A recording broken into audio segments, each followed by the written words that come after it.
my name is Austin Blevins. And my name is Amy Thomas. And we interviewed 3 faculty members on the topic of gender roles.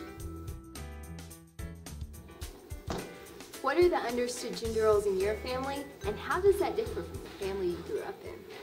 The family I grew up in were very traditional gender roles. I mean, you didn't cry, like working class, blue collar type. You know, my dad's a construction guy, stuff like that. But I was raised primarily by my mom.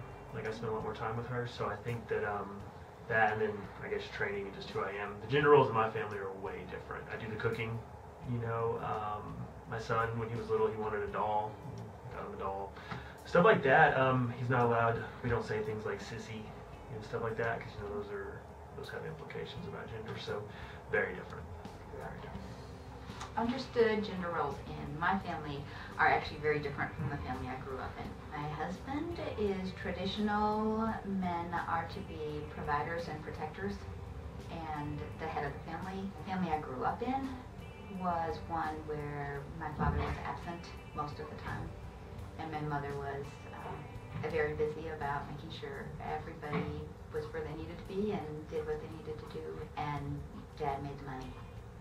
And I didn't want a family like that. And so I was willing and am thankful for our family, our current family, to be what it is. The gender roles in my family are very much egalitarian. My wife and I share the responsibilities in the house and share decision responsibility. We've been married 20 years in January, so at this point, issues in our relationship of roles or one being over the other, it's just not an issue in our family. Never has been. As far as my family growing up was dysfunctional. My dad would make decisions, but then my stepmom would make decisions, and often arguments ensued. So I can't really use what I grew up in as a good model, or perhaps better, a negative model for which not to do.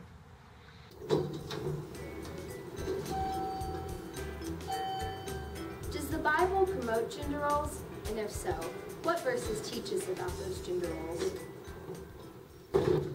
I think the Bible does promote gender roles, often times in ways that I would not personally agree with.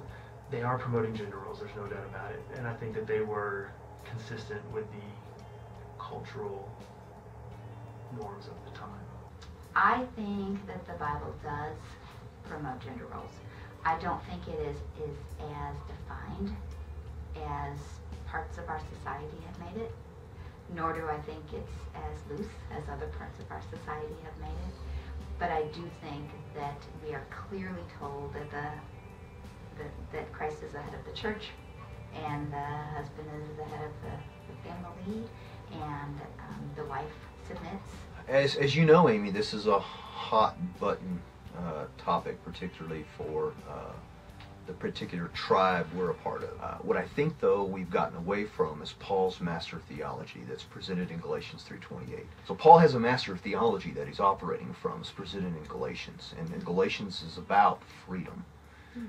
However, Paul is a pragmatic theologian, and in certain contexts he has to apply his theology in such a way, because his concern is always missional. His concern is always, what does the outside Greco-Roman world see in the church? They're dealing with very specific issues in a historical context that we need to be aware of when we come to the Corinthian text, chapter 11, 14, or the 1 Timothy text that deal with women being silent and all that. Those texts are typically lifted out of their context and say, see, this is what God says. But we completely ignore that Phoebe was a deacon, and all of the different women that are held up as leaders in the church, and particularly what Luke does in Luke Acts, by taking every opportunity to show that women supported the ministry of Jesus and all of that. Has disagreement occurred in your marriage related to gender role expectations? How do you deal with it?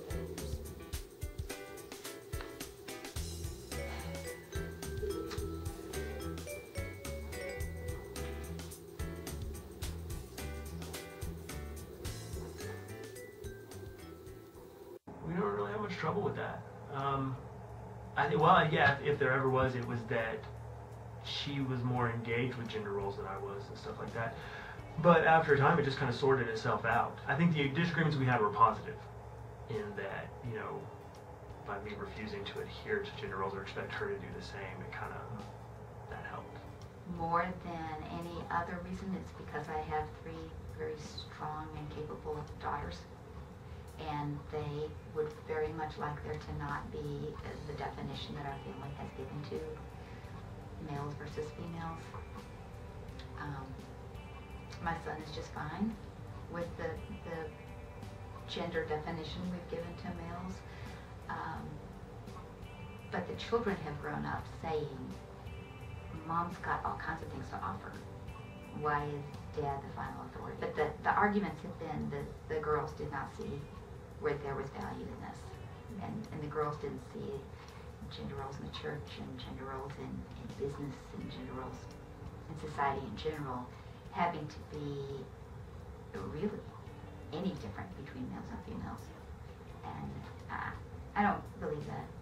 I believe there is a difference, but just not quite as much as my husband does. There has not been. My wife pays all the bills and does all of that. I'm the one who makes the phone calls, you know, to bill collectors and stuff. We've had a way of, you know, we both do the clothes, we both do dishes, and actually I'm a better deep cleaner than she is, but she cooks the meals, you know. And so as far as roles in the household, it's been very egalitarian across the board. Well, thank you. You're welcome. And you owe me. That better be on the film. And that's it.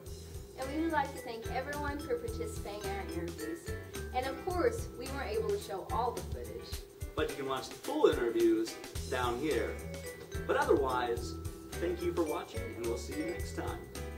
Bye! Cut.